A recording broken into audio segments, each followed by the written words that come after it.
మేఘన నువ్వు చెప్పేది? అవును, ఆరోహి చాలా తెలివిగా నన్ను లాయర్ దగ్గరికి తీసుకువెళ్ళింది.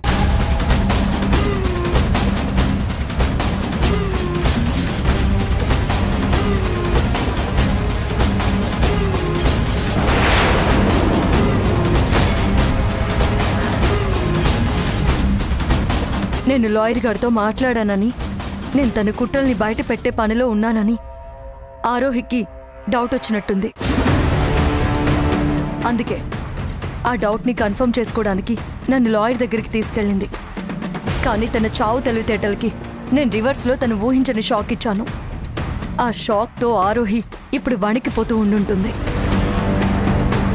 నేనెప్పుడు ఏం చేస్తానో, ఏ క్షణం తన నిజస్వరూపాన్ని బయట పెడతానో అనే అనుమానంతో ఇల్లు దాటడానికే భయపడుతూ ఉండుంటుంది. నాకు తెలిసే ఆ భయంతో ఆరోహి ఈరోజు ఆఫీస్కి కూడా రాదు. మేఘనా, ఇక నుంచి నువ్వు చాలా జాగ్రత్తగా ఉండాల్సిన అవసరం ఉంది. ఎందుకలా అంటున్నావు? ఆరోహి భయపడుతూ ఉంటుందని నువ్వనుకుంటున్నావు, కానీ భయంతో పాటు జాగ్రత్త కూడా పడుతుంది. నీ రూపంలో తనకి ప్రమాదం వెంటాడుతుందని తెలిసినప్పుడు, తన కుట్రల్ని, నిజ స్వరూపాల్ని బయట పెట్టడమే ధ్యేయంగా నువ్వు బ్రతుకుతున్నావని తనకు అర్థమైనప్పుడు ఆరోహి ఊరుకుంటుందా? అంత తేలిగ్గా తీసుకుంటుందా?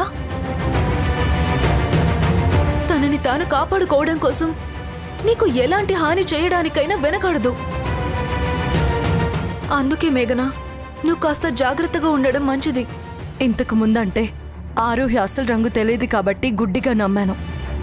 నన్ను, నా భర్తని విడదీయడానికి తను చేసిన కుట్రల్ని కనిపెట్టలేకపోయాను, నష్టపోయాను.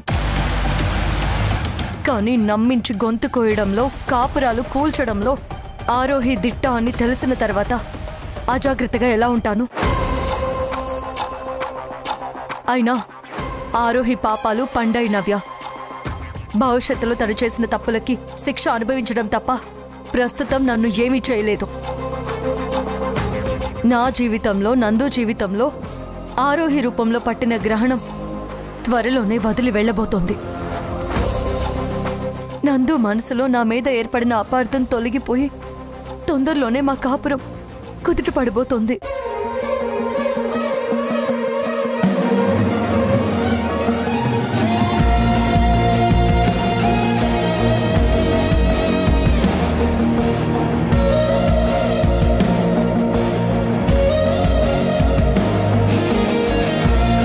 చెప్పాలంటే ఒక రకంగా మా ఇద్దరికి కొత్త జీవితం మొదలవబోతున్నట్టు.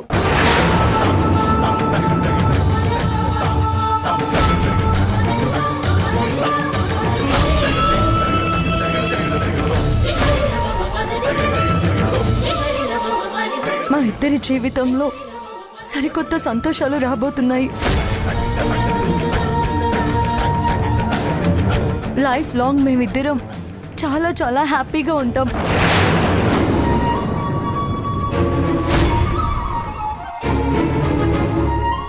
నేను, ఆయన, పిల్లలు కలిసి ఎప్పటికీ హ్యాపీగా, ఆనందంగా ఉంటాం.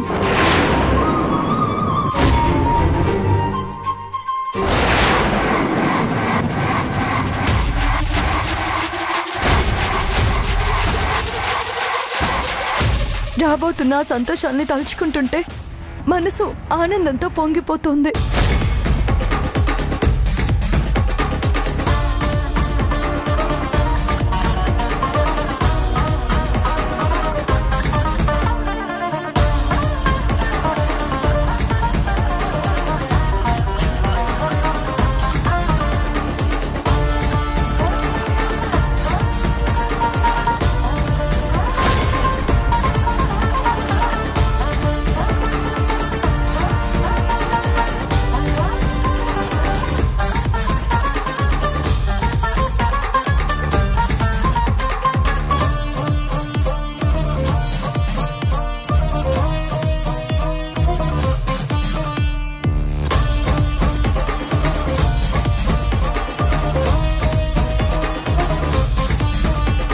సర్లే నవ్య, ఇంక నేను వెళ్తాను. మేఘనా, మార్నింగ్ ఏమీ తినలేదు, అందుకే బాక్స్ బ్యాగ్లో పెట్టాను. మర్చిపోకుండా తిను. Thank you Navya. Bye bye.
మనిషిని మనం మనస వాచ కర్మణ ప్రేమిస్తే ప్రాణం పోయినా సరే ఆ వ్యక్తిని ఆ ప్రేమని మర్చిపోలేమని అంటారు. అందుకేనేమో నువ్వు నీ ఆలోచనలు ప్రతి క్షణం నాకు గుర్తొస్తూనే ఉన్నాయి. నీ జ్ఞాపకాలు నన్ను వెంటాడి వేటాడి పిచ్చోడిని చేసేస్తున్నాయి. మరి నాలాంటి బాధ నీ మనసులో ఎందుకు లేదో, నన్ను నా ప్రేమని అంత తేలిగ్గా ఎలా మర్చిపోగలిగావో, నీ మనసులోకి నీ జీవితంలోకి నా స్థానంలో ఇంకో వ్యక్తికి స్థానం ఎలా ఇవ్వగలిగావో అర్థం కావట్లేదు మేఘన.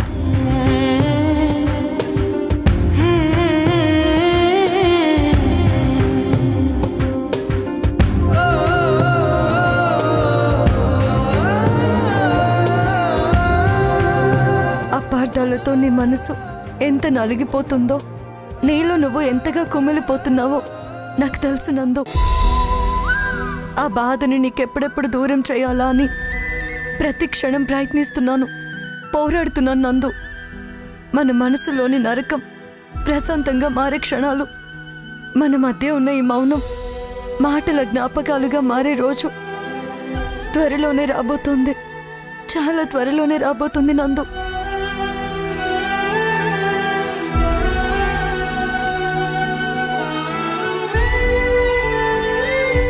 లైఫ్ స్టార్ట్ చేసావు కదా, కొత్త మనుషులు కొత్త ప్రయాణాలు, వెలిగిపోతుంది. మొహం ఆనందంతో ఆ మాత్రం వెలిగిపోదా? వెలిగిపోతుంది.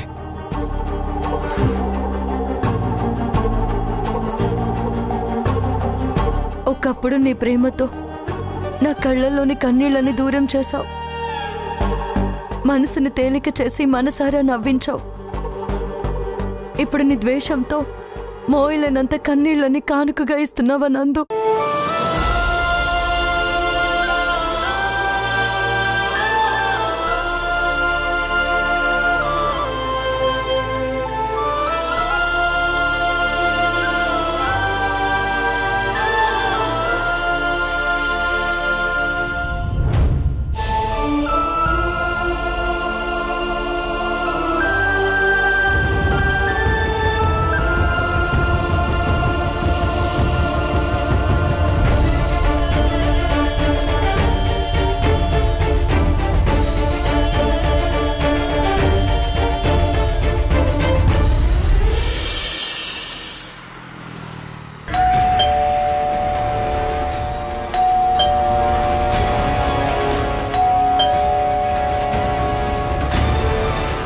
కాలింగ్ బెల్ని స్కూల్ బెల్ కొట్టినట్టు కొడుతున్నారు. ఎవరా?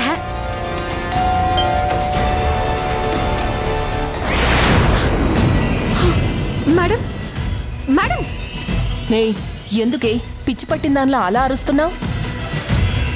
మేడం!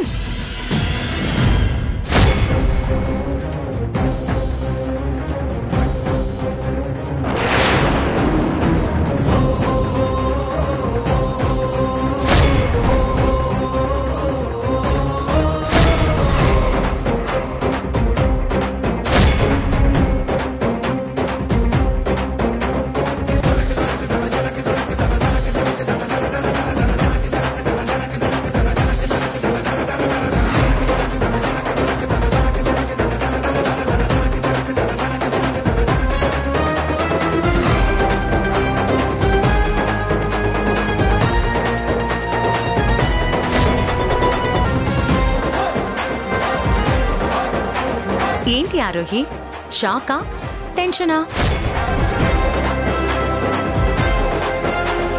నేనిలా వస్తానని నువ్వస్సలు ఊహించలేదు కదా, అందుకే ఆ షాక్లో నుంచి ఇంకా బయటికి రాలేకపోతున్నావు.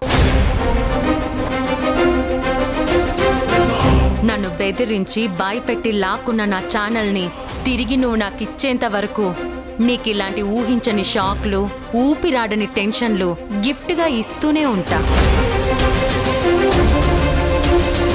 నేనెందుకొచ్చానో అర్థం కాక నీకు టెన్షన్లో పిచ్చెక్కిపోతున్నట్టుంది. అందుకే నీకెక్కువ టెన్షన్ ఇవ్వను, వచ్చిన విషయాన్ని చెప్పేస్తా. ఇదేంటో తెలుసా? Channel auditing reports.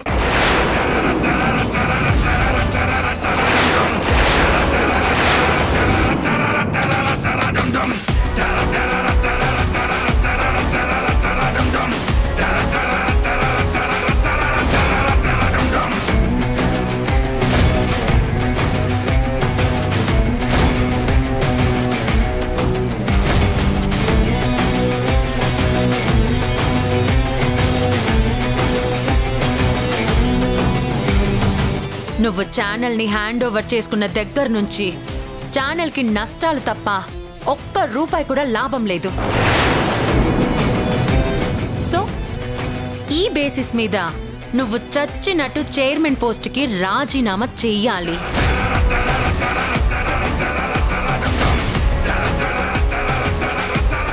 నా ఛానల్ని నాకు తిరిగి ఇచ్చేయాలి.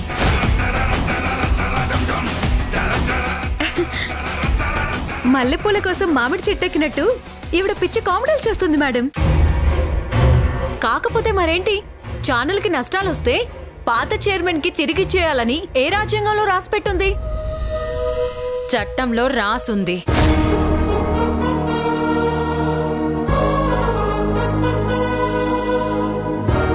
ఇండియన్ పార్ట్నర్షిప్ యాక్ట్ 1932 ప్రకారం ఏ అగ్రిమెంట్ అయినా పార్ట్నర్స్ అందరూ కలిసి ఏ క్షణమైనా డిజాల్వ్ చేసేలా నిర్ణయం తీసుకోవచ్చు.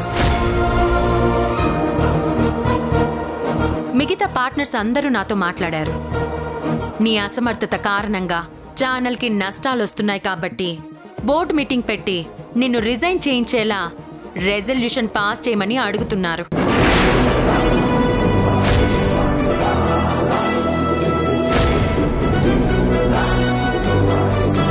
బోర్డు మెంబర్స్ అందరూ నన్ను ప్రెజర్ చేస్తున్నారు. ఏం చేయను, తప్పట్లేదు. అందుకే ఎల్లుండే బోర్డు మీటింగ్. సో ఆ రోజు నువ్వు రావాలి, చైర్మన్గా రిజైన్ చేయాలి, తిరిగి ఛానల్ని నా పేరు మీద రాసివ్వాలి. సో మర్యాదగా మీటింగ్కి వచ్చి ఛానల్ని నాకు అప్పగిస్తే నీకే మంచిది. లేదంటే పరిణామాలు పరిస్థితులు చాలా తీవ్రంగా ఉంటాయి. అతి తెలివితేటలు చూపించి పరిస్థితిని అంత దూరం తెచ్చుకోకు, ఓకేనా?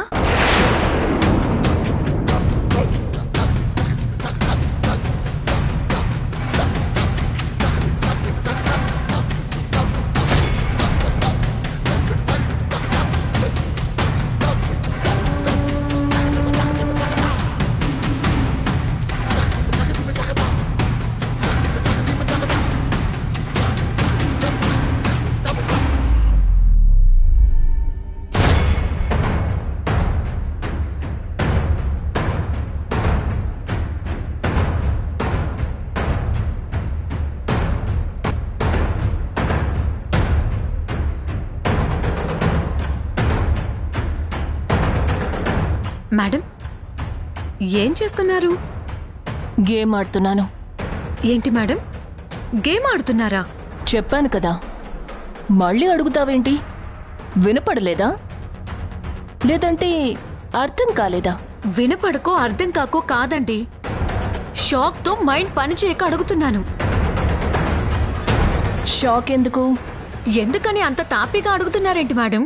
నిన్న మేఘనేమో లాయర్ దగ్గర మీకు షాక్ ఇచ్చింది. ఇప్పుడు లత డైరెక్ట్ గా ఇంటికొచ్చి వార్నింగ్ ఇచ్చింది. ఎల్లుండి బోర్డు మీటింగ్ అంట.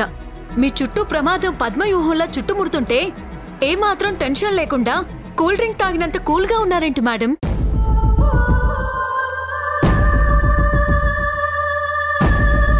ఆ లతని బెదిరించి ఏదో విధంగా నోరు మూయిస్తారనుకుంటే సైలెంట్ గా ఉన్నారేంటి?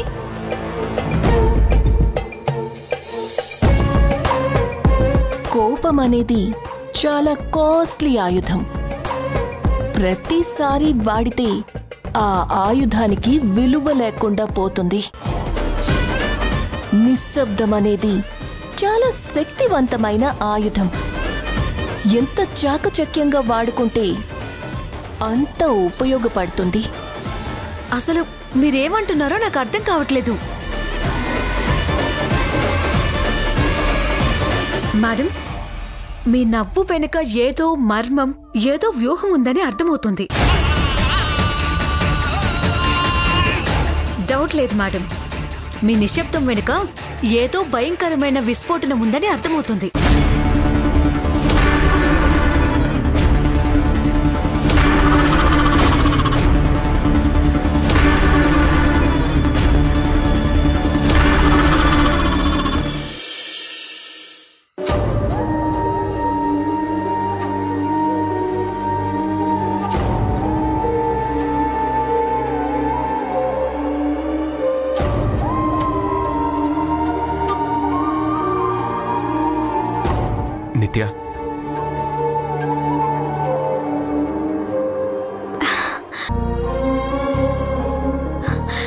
నాన్న నాన్న నువ్వు నువ్వు నిజంగానే వచ్చావా?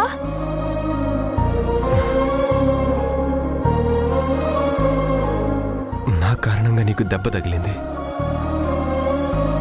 నేను మాట్లాడలేదని నువ్వేడుస్తూ ఉన్నావు. నువ్వేడుస్తుంటే నేను ప్రశాంతంగా ఎలా ఉండగలనమ్మా?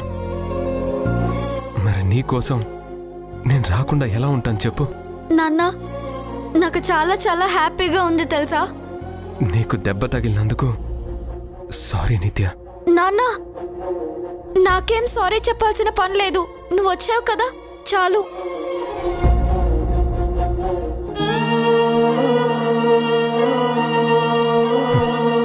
నిత్య ఏంటమ్మా అలా డల్ అయిపోయావు? మరేమో నీతో మాట్లాడాలని నేను ఇంటికి వస్తేనేమో నువ్వు నాతో మాట్లాడకుండానే వెళ్ళిపోయావు. కానీ ఇప్పుడు నేను ఏడుస్తూ ఉండుంటానని నువ్వు ఇలా బాధపడుతూ ఇక్కడికి వచ్చావు. నా మీద నీకింత ప్రేమ ఉంది కదా, నేను బయట కనిపించినప్పుడు ఎందుకు అలా కసురుకుంటావు నాన్న? నేను ఏడుస్తున్నప్పుడు నాతో ఎందుకు మాట్లాడట్లేదు? నాతో మాట్లాడొద్దని, నా కోసం ఇంకెప్పుడు అలా రావద్దని, నీకు నేనేం కానని, నన్ను మర్చిపోమని అప్పుడు అలా ఎందుకు చెప్పావు నాన్న? ఇప్పుడు మాట్లాడినట్టు అప్పుడు కూడా నాతో ఇలా ప్రేమగా మాట్లాడొచ్చు కదా నాన్న. అసలు నువ్వు ఎప్పుడు నాతో ఉండిపోవచ్చు కదా నాన్న.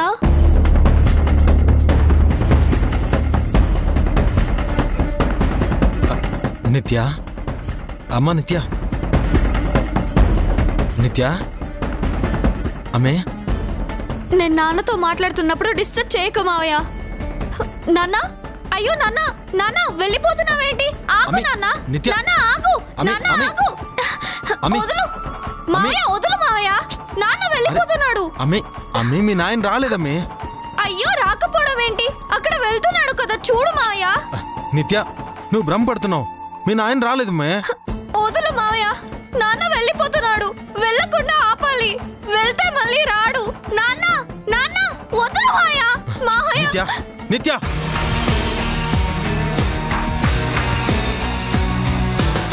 మీ నాయన రాలేదు చూడు. అదంతా నీ భ్రమమే. నాన్న రాలేదా? నాకు దెబ్బ తగిలితే నిజంగానే నాన్న నన్ను చూడడానికి వచ్చాడేమో అని చాలా హ్యాపీ అయ్యాను. కానీ నాన్న రాలేదు.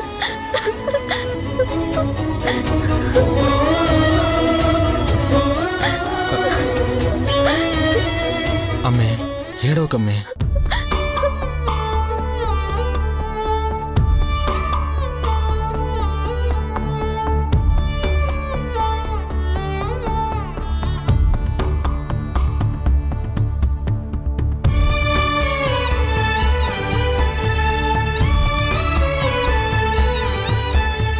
నిత్య వాళ్ళ నాయన గురించి దిగులు పడుతూ అదే మాదిరిగా భ్రమపడతా ఉండాది. నిత్య మానసిక పరిస్థితి చూస్తూ ఉంటే పరిస్థితి చేయి దాటిపోతాదేమోననే భయంగా ఉండాది. నిత్యని వాళ్ళ నాయన తాలూకు భ్రమలో నుంచి బయటికి తీసుకురావాలంటే ఏం చేయాలనో అర్థం కావట్లేదు.